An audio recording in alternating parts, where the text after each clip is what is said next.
I still have the voicemail where she begged me to save her. For years later, I'm blocked on every platform, and her new friends think I'm the monster who almost ruined her life. It started with an Instagram post, finally free from toxic people and ready to live my authentic life. 15 likes, 3 comments telling her how brave she was. I stared at it for 20 minutes trying to understand which toxic person she meant. It couldn't be me. I was the one who answered the phone at 3 a.m. when she called crying. I was the one who cleared out my second bedroom when she had nowhere else to go. I was the one who sat with her through panic attacks, who drove her to therapy appointments, who learned how to cook the foods that wouldn't trigger her digestive issues. But there was my name absent from her thank you list underneath, just a pointed reference to those who actually supported me without conditions. I scrolled back through our text messages, looking for the moment where I must have failed her, where I had apparently attached some terrible string to my friendship that I wasn't even aware of. I remember the night she arrived at my apartment, November 2 years ago, pouring rain, the kind that seems to come in sideways, defying physics just to soak you more thoroughly. She stood at my door with a single duffel bag, mascara tracing black rivers down her cheeks, hair plastered to her skull.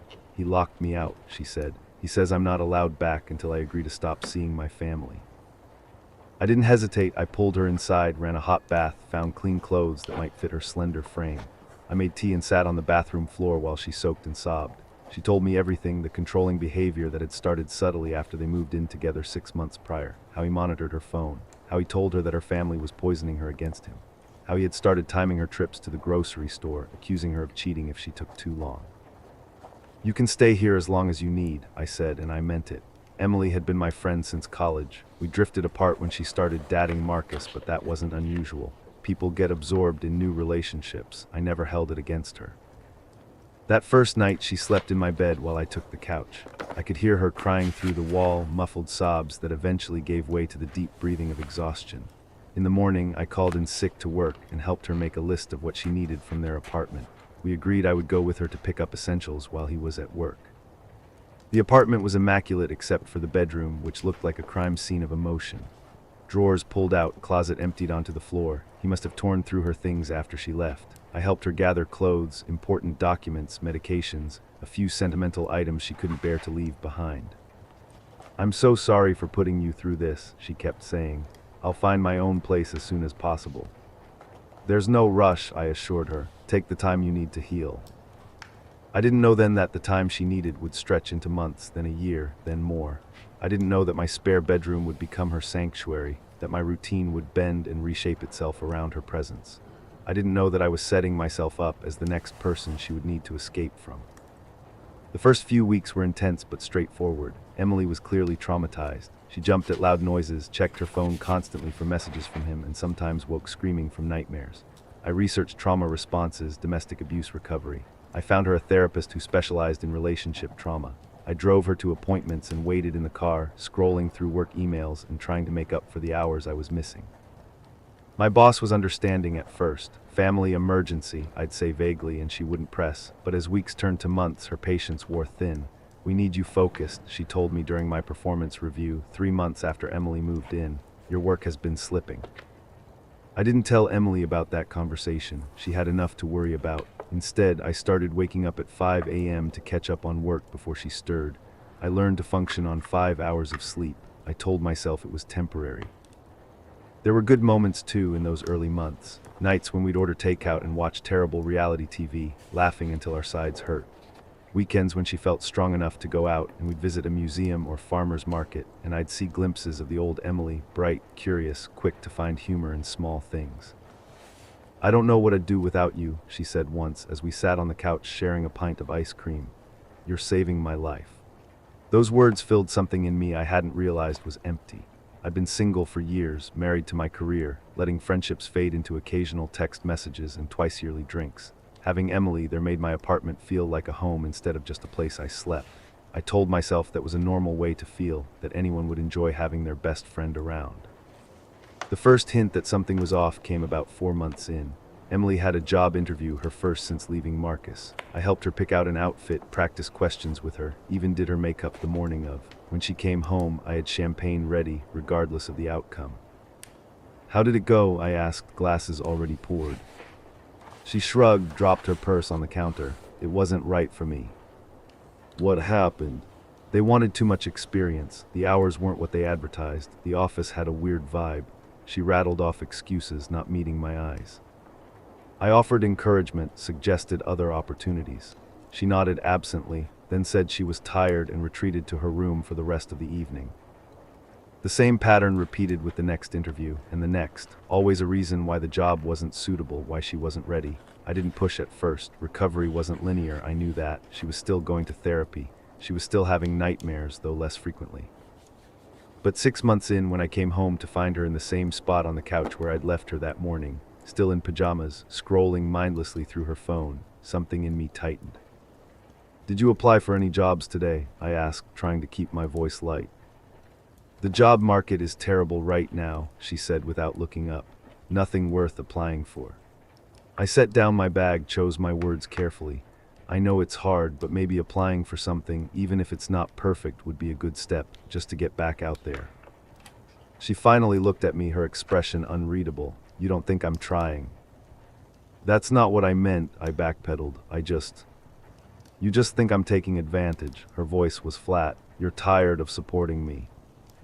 "Emily, no, I'm just concerned." I knew this would happen eventually. She stood up, arms crossed tightly over her chest. The conditions always appear sooner or later, the price tag for kindness. I stood there, stunned by the sudden shift. This wasn't the Emily I knew, or maybe it was, and I just hadn't seen this side of her before. "There's no price tag," I said quietly. "I just want you to be happy, to rebuild your life." "On your timeline," she shot back, "because my presence is becoming inconvenient." I didn't know how to respond. Anything I said would only seem to confirm her accusation. So I retreated to my room, closed the door, and sat on the edge of my bed, trying to understand what had just happened. The next morning she acted as if nothing had occurred, made coffee for both of us, asked about my plans for the day. I followed her lead, relieved to avoid conflict, but something had changed. A thin layer of ice had formed between us, invisible but undeniably present. That was the first time I noticed the pattern. My gentle suggestions met with defensiveness. My questions about her future plans interpreted as pressure. The way she could flip from appreciation to accusation in an instant, leaving me confused and walking on eggshells. I started noticing other things too. How she'd mention having no money for her share of groceries, but somehow afford new clothes. How she'd forget to do the few chores we'd agreed upon, then become tearful when I brought it up, saying I was making her feel worthless. How she'd monopolize conversations with mutual friends, subtly painting herself as still in the depths of trauma recovery, still needing protection and support, especially mine. 8 months in, I was exhausted. My work performance had continued to suffer despite my early mornings. My savings were dwindling from covering all our living expenses. My friends had stopped inviting me out because I always declined, unwilling to leave Emily alone for too long. I decided we needed to have a real conversation about the future. I rehearsed what I'd say, determined to be compassionate but clear. I even wrote out talking points during my lunch break at work, wanting to be sure I didn't forget anything important. But when I got home that evening, Emily was sitting at the kitchen table with red-rimmed eyes. "What's wrong?" I asked, my planned speech forgotten. "I got a call from my mother," she said. "My grandmother is in the hospital, heart attack. They don't think she'll make it through the night." My heart sank. Emily adored her grandmother, the one family member who had always been stable and loving. I dropped my bag and sat beside her, taking her hand. "I'm so sorry. Do you want to go see her? I can drive you." Her family lived about 3 hours away. Emily nodded, tears spilling down her cheeks. "Would you really do that tonight?" "Of course, let me just change clothes and grab a few things. We can stop for food on the way." 2 hours later, we were on the highway.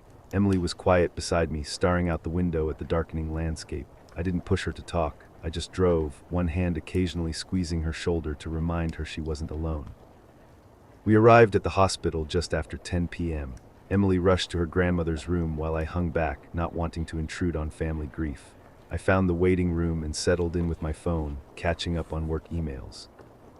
Around midnight, Emily appeared in the doorway. "She's stabilized," she said, her voice thick with emotion. "They think she'll pull through."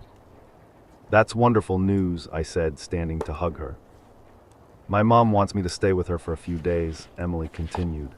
"She's pretty shaken up." "Of course, do you want me to wait and drive you to her house, or?" Emily bit her lip. "Actually, I was hoping you could lend me your car.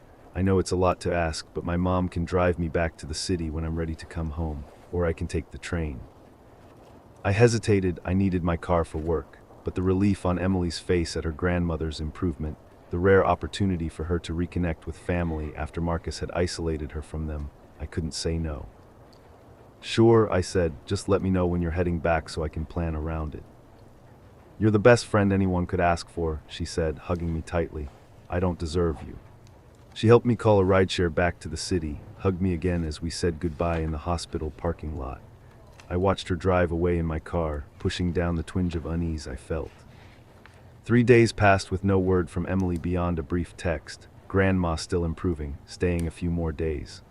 I took the bus to work, rearranged meetings that required me to go to client offices, told myself I was being a good friend. On day 4 I called her, no answer. I texted asking for an update. Hours later she responded, sorry, super busy helping mom, we'll call tomorrow. Tomorrow came and went, no call. I tried her mother's number, which I had from our emergency contact forms in college. No answer there either. A week after I'd lent her my car, I finally got a call, not from Emily, but from a police officer in her hometown. My car had been involved in a minor accident, a fender bender in a parking lot. No one was hurt, but they needed my insurance information. Who was driving my car? I asked, my stomach dropping. A young man, the officer said he had permission from the owner. A young man, not Emily, not her mother. I gave the officer my insurance details, then immediately called Emily again. This time she answered on the second ring. Hey, I was just about to call you, she said, her voice artificially bright. Who crashed my car, Emily? A pause. It was barely a scratch, just a tiny backing up thing in a parking lot. Who was driving my car? Another pause, longer this time. A friend of mine from high school. We reconnected while I've been here. He needed to pick up some medication for his mom, and I had a migraine, so I let him borrow it. I was going to tell you. When were you going to tell me that you let a stranger drive my car without my permission? When were you going to tell me anything about what's going on there? You're overreacting, she said, her voice cooling. This is exactly why I didn't call. I knew you'd make it a bigger deal than it is. I took a deep breath, tried to steady myself. I need you to bring my car back tomorrow. I can't tomorrow, my mom needs. Emily, either you bring my car back tomorrow, or I report it stolen. There was silence on the line, then in a voice I barely recognized. After everything I've been through, you'd do that to me. Threaten me when I'm finally reconnecting with my family, finally healing. The guilt hit me like a physical force, but underneath it, something hardened. I have supported you in every way I know how for 8 months. I've given you a home, paid your bills, rearranged my life to help you heal. I'm not threatening you, I'm setting a boundary. Boundaries are just another word for conditions, she spat. Your true colors always show eventually. She hung up. I stood in my kitchen, phone still pressed to my ear, listening to the silence. The next day, while I was at work, I got a text from a number I didn't recognize. Car parked outside your building, keys under the mat. No name, but it had to be Emily or whoever had driven my car back to the city. When I got home, the car was indeed there, with a long scratch down the passenger side that hadn't been mentioned. The keys were under the mat as promised, and Emily's room was cleared out. Not emptied, she'd left plenty behind, but the essentials were gone. No note, no explanation. I called her again, straight to voicemail. I texted, no response. I checked social media and found I had been unfriended, unfollowed, blocked. For 2 weeks I heard nothing. I boxed up what she'd left behind, unsure what to do with it. I checked my phone obsessively, jumping whenever it buzzed, but it was never her. Then on a Saturday morning, a mutual friend called me. Have you seen Emily's post? She asked without preamble. We're not connected anymore, I said. She blocked me. A pause. You should see it. I'll screenshot it and send it to you.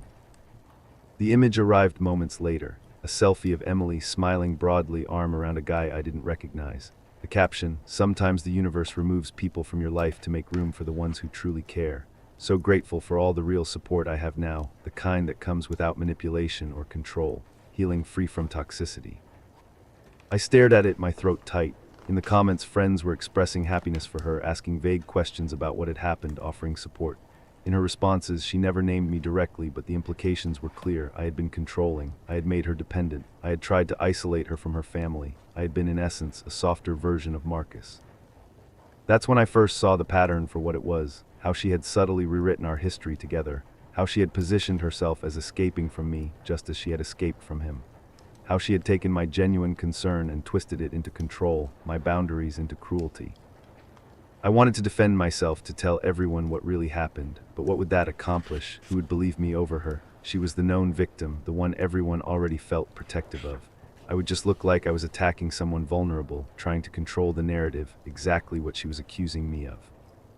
So I said nothing, I retreated. I focused on rebuilding what I had lost: sleep, savings, professional standing. I tried to make sense of what had happened, how I had missed the signs, whether I had somehow actually been toxic without realizing it. 3 months passed, spring turned to summer. I worked, slept, occasionally saw friends who hadn't sided with Emily in the invisible war I hadn't known I was fighting. I didn't date, I didn't look for a new roommate. I existed in a holding pattern, waiting for something I couldn't name. Then on a Tuesday night in July, my phone rang. Emily's name on the screen nearly stopped my heart. "Hello," I answered cautiously. "I need your help." Her voice was slurred. I messed up. "What happened? Are you okay?" "He kicked me out. I'm at the bar on 7th. The one with the blue door. Can you come get me? Please, I don't have anyone else." I should have said no. Every rational part of me knew I should hang up, block her number, move on with my life. But the sound of her voice, small, frightened, so familiar, bypassed my brain and went straight to some deeper part of me that still cared. "I'll be there in 20 minutes, I said. "Stay inside, stay safe." I found her sitting on the curb outside the bar, mascara smeared down her face just like the night she'd first shown up at my door. History repeating itself, or at least rhyming. "He said I drink too much," she slurred as I helped her into my car. "Said I'm too much work. Everyone thinks I'm too much work." I didn't ask who he was, the guy from the social media post, I assumed. I just drove her to my apartment, helped her inside, gave her water and aspirin, and made up the couch for her to sleep on, not the spare bedroom. I had turned that back into my home office, a small boundary, but a boundary nonetheless. In the morning, she was subdued, hungover, embarrassed. "I'm sorry," she said over the coffee I made her. "I shouldn't have called you." "Why did you?" I asked simply. She stared into her mug. "Because you're the only person who's ever really taken care of me." The words hung between us, weighted with everything unspoken. The accusations on social media, the abandoned car, the ghosting. "That's not fair," I finally said. "You can't treat me like I'm toxic and controlling, then come back when you need something and tell me I'm the only one who cares." She started to cry, silent tears tracking down her cheeks. I know, I got confused. After Marcus, I started seeing red flags everywhere. My therapist says it's common with trauma. You see danger in normal interactions. "You've been seeing a therapist?" This was news to me. She nodded, started again after I left here. She's been helping me understand my patterns. I wanted to believe her, wanted to believe this was growth, insight, the beginning of real change. But a voice in the back of my mind whispered caution. "What do you need from me now, Emily?" She wiped her eyes. "Just a friend, someone who understands. I don't expect you to take me in again or anything like that. I know I burned that bridge." "Where will you go?" She shrugged. "I can crash with a coworker for a few days, figure things out from there." I nodded, relieved she wasn't asking to move back in. "I can be your friend," I said slowly, "but things have to be different. We need better boundaries." "I understand," she said earnestly. "I really do." I drove her to her coworker's place later that day. We exchanged tentative hugs, made loose plans to get coffee the following weekend. It felt like the beginning of something new, something healthier, more balanced. For a few weeks, it seemed like we might actually rebuild a functional friendship. We met for coffee, then lunch, kept conversations light, steered away from emotional minefields. She had a job now, was looking for her own apartment, seemed more stable than I'd ever seen her. But slowly, incrementally, the pattern reasserted itself. First, small requests for help. Could I look over her apartment application? Could I drive her to an appointment because it was raining? Could I lend her money for the security deposit just until her next paycheck? Each time I set a clearer boundary than I would have before. I would review her application but not cussing it. I would drive her to the appointment but not wait to drive her home. I would lend her a portion of what she needed for the deposit with a written agreement for repayment. Each boundary was met with increasing resistance. Subtle at first, a flash of disappointment quickly masked, a small comment about how she thought I was the one person who really understood. then more overt accusations that I didn't trust her, that I was keeping score, that I saw her as a burden rather than a friend. The final breaking point came 3 months after our reconnection. She called me late on a Friday, crying again. She had lost her job, couldn't make rent, was going to be evicted if she didn't come up with the money by Monday. "I need $2,000, she said. "I know it's a lot, but I swear I'll pay you back as soon as I find another job." I hesitated. "That is a lot, Emily. I don't think I can do that." "What do you mean you can't? I've seen your place, your car. You have a good job, you have the money." "Having the money and being able to give it away are different things," I said carefully. "I could help you look for emergency rental assistance programs, or maybe a smaller loan to tide you over while you figure things out." Her voice hardened. "So you'll help, but only on your terms, only with strings attached." "It's not strings, it's reality. I have my own bills, my own future to think about." "Right," she said bitterly. "Your career, your precious independence, that's always been more important to you than actual human connection." I felt a familiar tightness in my chest, the sensation of being manipulated, of having my words twisted, but this time I recognized it for what it was. "I'm sorry you're in this situation," I said, keeping my voice even, "but I can't give you $2,000. I can help in other ways if you're open to them." "Don't bother," she snapped. "I'll find someone who actually cares about me." She hung up. I sat in my quiet apartment, waiting for the guilt to crush me like it had so many times before, but instead I felt something different. Relief, clarity, the recognition that no matter what I did, no matter how much I gave, it would never be enough. The pattern would repeat endlessly unless one of us broke it. 2 days later, the social media posts began. Not nomming me directly, she was too clever for that, but telling a story that anyone who knew us would recognize. How she had nearly been homeless after escaping an abusive relationship. How a friend had taken her in only to slowly reveal their true nature. How this friend had tried to make her dependent, had monitored her job search, had dictated when she could see her family. How she was now being punished for establishing independence. Mutual friends started reaching out to me, some concerned, some accusatory. "Is what Emily's saying true? I had no idea things were so bad between you two. Why wouldn't you help her when she needs it?" I gave the same answer to everyone. There are two sides to every story. I wish Emily the best, but I need to step back from that relationship. Some understood the subtext. Others took my diplomatic response as confirmation of guilt. I lost friends. I became the villain in a story that bore little resemblance to my lived experience. The most painful part wasn't the social fallout. It was realizing that Emily truly believed her version of events. In her mind, I had been controlling. I had set conditions. I had failed her when she needed me most. The narrative she created wasn't just for public consumption. It was the reality she inhabited. And maybe there was a grain of truth in it. Maybe my help had come with unspoken expectations. Maybe my exhaustion had sometimes looked like resentment. Maybe I hadn't always communicated my boundaries clearly enough. I'm not perfect. No one is. But the gap between her perception and my reality was so vast, so unbridgeable, that any attempt to defend myself only seemed to confirm her accusations. If I pointed out all I had given, I was keeping score. If I highlighted her pattern of behavior, I was blaming the victim. If I maintained boundaries, I was being cruel to someone in crisis. It's been 6 months since that last phone call. I still occasionally hear about Emily through mutual friends. She found another place to live, another person to take her in. She has a new job, a new circle of supporters. She seems to be doing well by all accounts. Sometimes I wonder if I'm the common denominator in my failed relationships. If there's something fundamentally broken in how I connect with people, something that inevitably leads to this pattern of giving until I'm empty, then being discarded when I have nothing left to offer. But then I remember the messages from others who emerged after Emily and I parted ways, former friends of hers who reached out to say they recognized the pattern. She did the same to me. I went through this with her 3 years ago. It wasn't your fault. I saved those messages. Read them on days when I doubt myself, when I wonder if I really am the toxic one in this story. The evidence was there all along if I had been willing to see it. The way she isolated in my apartment, rarely making efforts to rebuild her own life. The shifting goalposts for what constituted adequate support. The immediate defensive posture whenever gentle accountability was suggested. The rewriting of history to cast herself as the perpetual victim, never the agent of her own choices. I think about the night I confronted her about the car, about letting a stranger drive it without my permission. How quickly she turned it around, made me the aggressor for setting a completely reasonable boundary. How effortlessly she slipped into the role of the wounded party, even as she was the one who had violated my trust. There were so many moments like that, small at first, then increasingly significant. The time she borrowed money from my wallet without asking, then accused me of counting pennies when I brought it up. The time she invited friends over for dinner without telling me, then got upset when I didn't have enough food prepared.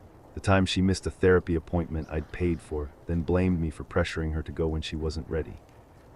Each incident followed the same script: her action, my response; her counter-accusation, my retreat. Each time I gave a little more ground, questioned myself a little more deeply, worked a little harder to avoid triggering what I came to think of as the flip, that moment when supportive friend became controlling monster in her eyes. I never had the confrontation I wanted, never sat her down and laid out the pattern I saw, asked her to acknowledge her role in our fractured friendship.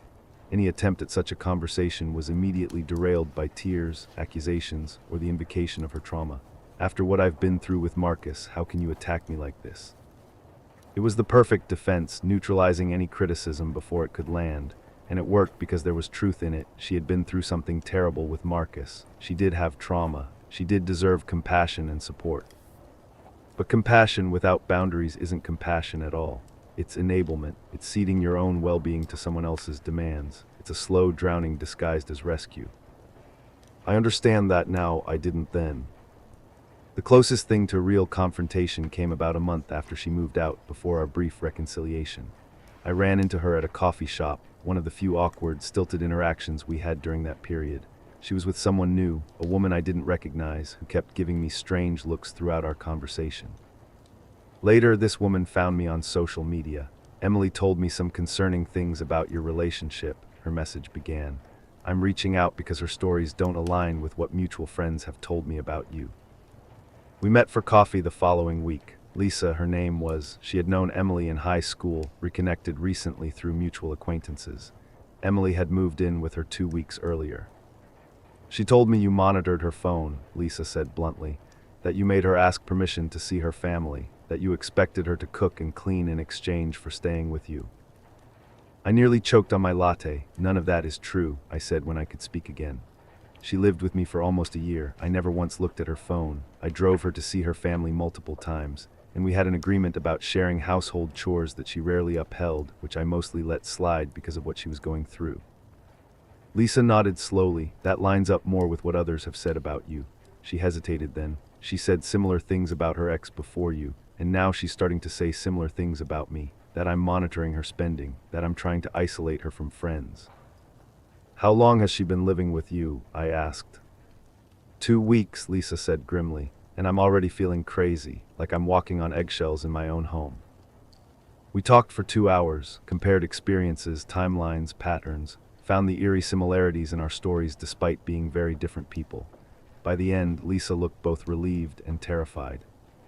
"So what do I do?" she asked. "Just kick her out after everything she's been through?" I didn't have a good answer. I still don't, because the reality is Emily has been through trauma. She has been controlled, manipulated, isolated by Marcus. Those things really happened. But those experiences don't give her the right to use others, to drain them dry while rewriting the narrative to maintain her position as the blameless victim. They explain her behavior but don't excuse it. "Set clear boundaries," I finally told Lisa, earlier and more firmly than I did, "and be prepared for significant pushback." I don't know what happened between them after that. Lisa and I aren't in contact, but I heard through mutual friends that Emily moved out of Lisa's place about a month later, amid vague accusations of toxic behavior and conditional friendship. Another person who tried to help, only to become the next villain in Emily's story. There are days when I still cry about it, not many anymore, but they happen. Days when a song or smell or random memory ambushes me, and suddenly I'm back there, standing in my kitchen watching Emily drive away in my car, reading her social media posts painting me as her newest abuser, hearing mutual friends question my character based on her accusations. The hardest part isn't the loss of the friendship, it's the doubt, the lingering question: was I actually toxic? Did I miss something fundamental about my own behavior? Am I the villain in this story without realizing it? I've spent hours in therapy trying to untangle these questions. My therapist, yes, I started seeing someone after all this, says that's exactly what makes this type of relationship so damaging. The erosion of your ability to trust your own perception, to know what's reasonable and what isn't. She calls it reactive abuse, when someone pushes you so far, violates so many boundaries, that you eventually respond with anger or frustration or rigid boundaries. Then they use that reaction to paint you as the abuser, conveniently erasing everything that led up to that moment. I see it now in the patterns of our relationship, how Emily would push and push and push until I finally established a boundary, however gently. Then that boundary became evidence of my controlling nature, my conditional support. The worst episodes of doubt come when I remember the good times, the nights we stayed up talking about everything and nothing, the inside jokes, the shared meals, the moments when I truly believed I was helping someone heal. Was all of that an illusion, a manipulation, or was there real friendship buried somewhere beneath the dysfunction? I don't have answers to those questions. Maybe both things can be true. Maybe Emily did care for me in her way, even as she used me to meet her needs. Maybe I was both a genuine friend and an enabler. Maybe we were two broken people whose jagged edges fit together in ways that ultimately cut us both. What I do know is the toll it took on me, the weight I lost from stress and skipped meals, the promotion I missed because my work suffered, the friendships that withered because I had no emotional energy left for anyone but Emily, the dating opportunities I passed up because my life was too complicated, too consumed by someone else's needs. And the emotional toll that was the heaviest, the constant vigilance trying to anticipate what might trigger the flip, the walking on eggshells in my own home, the exhaustion of being both caretaker and villain, supporter and oppressor, all in the same day depending on Emily's mood. I catch myself sometimes engaging in behaviors I developed during that year, apologizing unnecessarily, second-guessing reasonable requests, over-explaining my motivations to make clear they're not manipulative. Small scars from a wound that's mostly healed but still tender when touched. There's grief too, grief for the friendship I thought we had, grief for the person I believed Emily was or could become, grief for the version of myself that existed before all this, more trusting, more open, less wary of others' needs. 4 months after our final conversation, I found myself sitting alone in my apartment, scrolling through old photos. Emily and I at a concert, arms around each other's shoulders, laughing at some forgotten joke. Emily blowing out candles on the birthday cake I'd made her. Emily asleep on my couch, looking peaceful for once, the weight of her trauma temporarily lifted. I cried that night, really cried, for the first time since everything fell apart. Not the frustrated tears of being misunderstood or the angry tears of being falsely accused, but deep, mourning tears for something precious that had died. Because there had been something real there, a connection, a history, a shared language built over years of friendship before Marcus, before the trauma, before my apartment became both sanctuary and prison for both of us. I miss that Emily sometimes, the one I knew in college who could laugh until she snorted, who stayed up all night helping me study for finals, who knew exactly what to say when my mom got sick. I miss the person she was before life wounded her so deeply that she learned to wound others as a form of self-protection. And I miss the person I was when I believed I could help her heal just by loving her enough. There was an innocence in that belief, naive as it was. A simple faith in the power of friendship to overcome trauma, to bridge gaps, to restore what had been broken. Reality is messier. Love isn't enough. Friendship has limits. Trauma changes people in ways that ripple outward, affecting everyone in their orbit. Some wounds don't heal cleanly. They form scar tissue that alters functionality, that requires adaptation. I didn't understand that then, I do now. The flashbacks come less frequently these days. The moment in my kitchen when Emily accused me of putting conditions on my support, her eyes cold in a way I'd never seen before. The night I found my car with the scratch down the side, her things gone without explanation. The social media posts that twisted everything into unrecognizable shapes. The friends who chose sides without hearing mine. When they do come, I have better tools for managing them. Breathing exercises, journaling, the ability to call my therapist or a trusted friend who knows the whole story, who can remind me of what's real and what isn't. But there are still triggers, a particular tone of voice that reminds me of the flip, the phrase, "after everything I've done for you," which Emily wielded like a weapon during our last conversation. The sick feeling when someone says, "I don't know what I'd do without you," words that once filled me with purpose but now send up warning flares. I've had to rebuild in the aftermath, not just my career, my finances, my social circle, though all of those needed attention after a year of neglect, but my sense of self, my ability to trust my own perceptions, my capacity to give without completely depleting myself.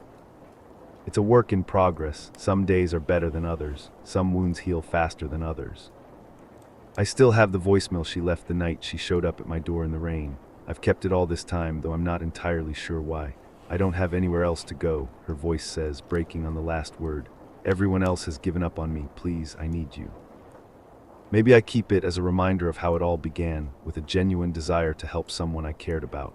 Or maybe as evidence that I'm not crazy, that the events I remember really happened. Or maybe as a warning to myself for the future, to recognize the signs earlier if they appear again. Whatever the reason, I can't bring myself to delete it. It feels like erasing history, denying something significant happened. And no matter how painful, no matter how twisted things became, it did happen. It shaped me. It changed the course of my life. I have to acknowledge that, even as I try to move beyond it. The exact moment I stopped fighting for our friendship is etched in my memory with perfect clarity. It wasn't when she took my car, or blocked me on social media, or even when she began posting thinly veiled accusations about my toxic behavior. It was 3 weeks after our last phone call, the one where I refused to lend her $2,000. I was grocery shopping, mindlessly filling my cart with just enough food for one person, when I ran into Marcus. Yes, that Marcus, Emily's ex, the controlling, manipulative abuser she had fled from in the rain that November night. He was studying the nutritional label on a box of cereal when I turned the corner into the aisle. I recognized him instantly from the few photos Emily had shown me and the one time I'd glimpsed him from a distance when we were picking up her things. My first instinct was to turn around, avoid him completely, but something kept me rooted to the spot. Curiosity, maybe, or some deep-seated need to see the monster in the flesh, to confirm he was as terrible as I'd imagined. He looked up, caught me staring. Recognition flickered across his face. "You're Emily's friend," he said, not hostile, not friendly, just stating a fact. I nodded stiffly. "How is she?" he asked, setting the cereal box back on the shelf. The question caught me off guard. "I wouldn't know," I replied truthfully. "We're not in touch anymore." Something passed across his face, surprise, then understanding, then something that looked almost like sympathy. "Let me guess," he said, "you became controlling and toxic. You set conditions on your friendship. You abandoned her when she needed you most."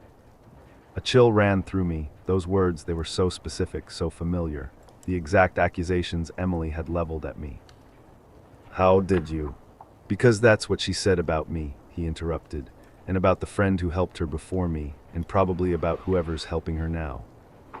I stood there frozen as the implications sank in. "So you're saying you weren't?" He sighed heavily. "Controlling, abusive, no. I set boundaries. I asked her to contribute to our household. I suggested therapy when it became clear her trauma responses were affecting our relationship. And somehow that became a narrative where I was this monster who isolated her and monitored her movements. She showed up at my door saying you locked her out," I said, still not fully convinced, "that you wouldn't let her see her family." He laughed without humor. "I never locked her out. I told her I needed space after a huge fight, a fight she started, by the way. Said I was going to stay with my brother for the night, and when I came home the next day, she was gone. And the family thing, I suggested we skip one family dinner because we both had the flu. Somehow that became me systematically isolating her. We ended up sitting on a bench outside the grocery store, talking for over an hour, trading stories, finding the eerie parallels in our experiences. The same patterns, the same accusations, the same swift transformation from savior to villain. "I tried so hard," I said at one point, tears threatening, "gave everything, and she still tells people I'm this terrible person." Marcus nodded. "That's the thing about Emily. Her perception is her reality, and her reality shifts depending on what she needs from you in the moment. When she needs saving, you're a hero. When she needs independence, you're controlling. When she needs something you won't give, you're toxic." "Did you know about her previous relationships?" I asked, "before you?" "Not until it was too late," he admitted. "After she left, I connected with a few people from her past. Same story, different characters. There's always someone who betrayed her, always someone new who finally truly understands her." I thought about the person she was living with now, whoever had replaced me in the role of current savior. Would they eventually join our sad little club of discarded rescuers? "Why are you telling me all this?" I finally asked him. "You don't know me. You have no reason to help me understand this." He was quiet for a moment, because I spent 2 years thinking I was crazy, thinking maybe I really was this monster she described, that I just couldn't see it in myself. It took a lot of therapy to realize that my reality was valid too. He shrugged. "I guess I'm hopping to save you some of that pain." We parted ways after exchanging contact information. Not to become friends, we had too much complicated history for that, even if we'd never really been in each other's lives. But as a lifeline, maybe. A connection to someone else who understood this very specific type of emotional confusion. Walking back to my car, grocery bags in hand, I felt something shift inside me. A weight lifting, a fog clearing. For months, I had been fighting to reconcile two incompatible realities, the relationship as I had experienced it, and the narrative Emily was creating about it. I had been twisting myself into knots trying to find the truth somewhere in the middle, assuming there must be validity to her accusations if she believed them so completely. But talking to Marcus made me realize there might not be a middle ground. Emily's perception of reality was fundamentally different from mine, not because either of us was lying necessarily, but because her trauma had rewired her understanding of relationships in a way that made healthy boundaries feel like control, reasonable expectations feel like abandonment. That was the moment I stopped fighting for our friendship, not out of anger or hurt, though both were certainly present, but out of recognition that we were operating from completely different realities with no bridge between them. I couldn't fix that, couldn't heal it, couldn't overcome it with enough love or patience or understanding, and continuing to try would only drain me further while reinforcing her belief that I was the problem. So I let go, stopped checking her social media through mutual friends' accounts, stopped defending myself to people who had already decided I was the villain in her story, stopped imagining scenarios where she would have an epiphany, realize how much I had given, apologize for how she had characterized me. I redirected all that energy back into my own life, worked extra hours to make up for the career momentum I'd lost, reconnected with friends who had drifted away during the year Emily lived with me, started dating again, cautiously at first, hyper-aware of red flags I might have missed before. It wasn't a clean break, emotionally speaking. I still thought about her daily, still rehearsed conversations we would never have, still woke some nights with a start, thinking I'd heard her crying in the next room. But something fundamental had changed. I was no longer waiting for resolution or vindication, no longer hopping for a different ending to our story. I was moving forward, even if the path sometimes doubled back on itself. The ripple effects of that year with Emily touched parts of my life I never anticipated. Like invisible tripwires, they catch me when I least expect it. I notice it in the way I hesitate before offering help, mentally calculating how much I can give without depleting myself. In the way I watch for early signs of entitlement or manipulation in new friendships. In the way I explicitly state my boundaries now, sometimes too firmly, sometimes before they're even tested. Dating has been particularly complicated.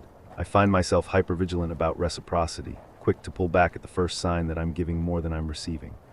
I've ended promising relationships because something triggered an echo of my time with Emily, a canceled plan without a clear explanation, an expectation that I would rearrange my schedule to accommodate theirs, a moment of emotional intensity that felt vaguely manipulative. My therapist says this is a normal trauma response, that hypervigilance is my mind's way of protecting me from experiencing that kind of emotional drain again, that with time and continued healing, I'll find a middle ground between naive openness and wary self-protection. I'm working on it, trying to distinguish between healthy caution and unhealthy suspicion, trying to remain open to connection while maintaining clearer boundaries than I once did. The professional consequences have been more straightforward to address. I missed a promotion during the year Emily lived with me, when my work suffered from constant interruptions and sleep deprivation. But I've since recovered that ground, even advanced beyond where I might have been otherwise. Perhaps being freed from the emotional vampire that my friendship with Emily had become allowed me to channel that energy into my career. Perhaps the experience made me more empathetic with clients going through their own crises, more adept at navigating complex emotional situations. Or perhaps I simply worked harder to prove to myself that I hadn't lost everything in the aftermath. Whatever the reason, my professional life is thriving in a way it never did when I was constantly responding to Emily's emergencies. There's a lesson in that, though I paid a high price to learn it. The social consequences have been mixed. Some mutual friends sided firmly with Emily, accepting her narrative without question. In their eyes, I'm still the controlling monster who abandoned someone in need. I've lost those relationships completely. Others recognized the pattern, either because they'd witnessed similar dynamics with Emily in the past, or because they'd experienced enough of our friendship to know her accusations didn't align with reality. Those relationships have remained intact, even strengthened by the shared understanding of what happened. And then there are those in the middle, friends who don't quite believe either version entirely, who recognize there must be complexity beneath the surface. They maintain connections with both of us, carefully avoiding bringing up the other's name. It's an awkward dance, but I've come to appreciate their unwillingness to pick sides in a situation they don't fully understand. The most unexpected consequence has been a strange kind of freedom. For years, long before Emily showed up at my door that rainy night, I had defined myself partly through my capacity to care for others. I was the reliable one, the nurturer, the person friends called in crisis. I took pride in being needed, in being able to show up without reservation. Emily exploited that quality, drained it to its limits, and in doing so, forced me to recognize its shadow side. The way my readiness to help could become a form of self-abandonment. The way my identity as a caretaker could blind me to manipulation. The way my fear of appearing selfish could override my legitimate needs for reciprocity and respect. In the aftermath, I've had to rediscover who I am when I'm not constantly giving, what my boundaries look like when they're not trampled daily, what my needs are when they're not perpetually subordinated to someone else's crisis. It's been uncomfortable at times, selfish feeling, but ultimately liberating, a reclamation of parts of myself I had forgotten existed. I see her occasionally around the city, at a distance usually, once at a mutual friend's birthday gathering where we engaged in the careful choreography of never being in the same conversation group, once at a coffee shop where she pretended not to see me, once on public transportation where we made brief, accidental eye contact before both looking quickly away. Each time my heart races, each time I brace for confrontation that never comes. Each time I'm left with the strange vertigo of seeing someone who was once so central to my life now exist as a stranger, an awkward footnote, a story I tell my therapist but rarely anyone else. I've heard updates about her life through the grapevine. She's moved again 3 times in the 2 years since she left my apartment. She has a new job, new friends, a new romantic relationship that's supposedly healthier than all her previous ones. I wonder sometimes if she's changed, if therapy has helped her recognize her patterns, if she's learned to build relationships based on mutuality rather than rescue. I hope so, for her sake and for whoever is currently in her life. But I'm no longer invested in her journey, no longer responsible for her healing, no longer available to be cast as either savior or villain in her ongoing story.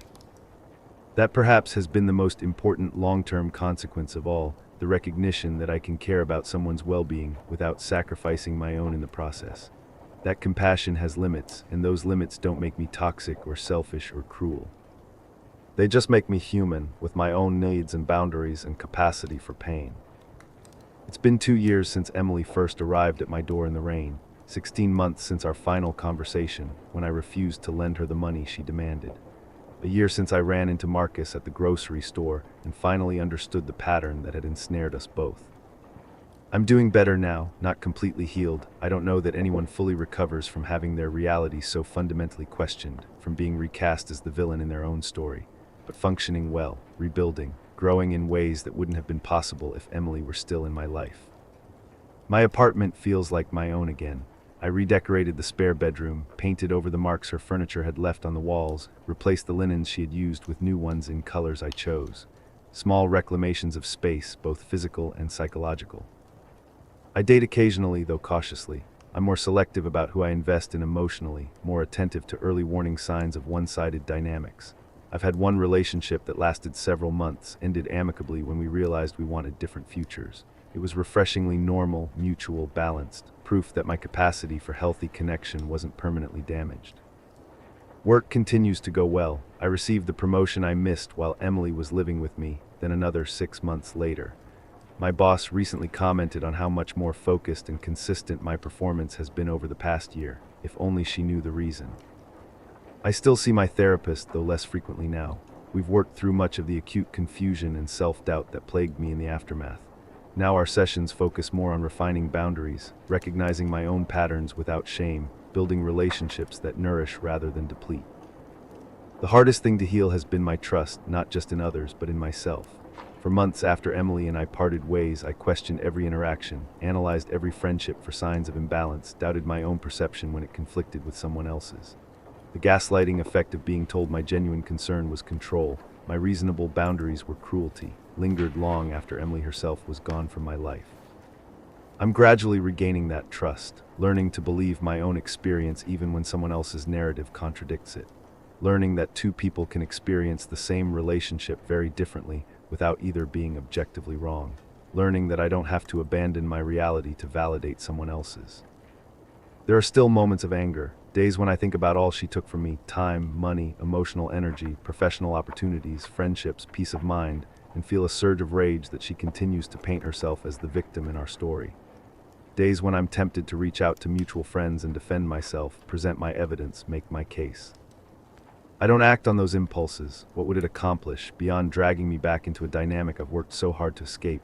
Those who know me well already understand. Those who are committed to seeing me as the villain Emily described won't be persuaded by anything I say. The middle ground of uncertainty is uncomfortable, but ultimately not worth the energy it would take to try to shift it. Instead, I focus on living well, on building the life that was on hold for that year, on being present for the people who see me clearly and value what I offer without expecting me to empty myself in the process. I've learned to recognize the signs of someone like Emily, the constant crises that mysteriously prevent any forward progress, the subtle tests of boundaries to see how much they can take, the swift shift from gratitude to entitlement, the rewriting of history to maintain their position as the perpetual victim, the way they isolate you from other perspectives that might challenge the reality they're creating. I watch for these red flags not just in potential friends, but in myself. The temptation to cast myself as the blameless martyr in this story is strong sometimes. The desire to deny any role in the dysfunction of our relationship, to place all responsibility on Emily's shoulders, to see myself as purely the victim of her manipulation. The truth is more complex. Yes, Emily used me, drained me, discarded me, misrepresented me, but I allowed it. I ignored early warning signs. I prioritized her needs above my own health and well-being. I enabled patterns that ultimately harmed us both. Acknowledging that isn't self-blame. It's recognizing my agency, my responsibility to myself, the ways I can make different choices in the future. That's the current state of things, not perfect healing, not complete forgiveness, not absolute clarity, but a measured peace, a quiet rebuilding, a gentle return to myself. There are still occasional disruptions. Last month, a mutual friend mentioned that Emily had referenced me in conversation, not by name, but unmistakably me.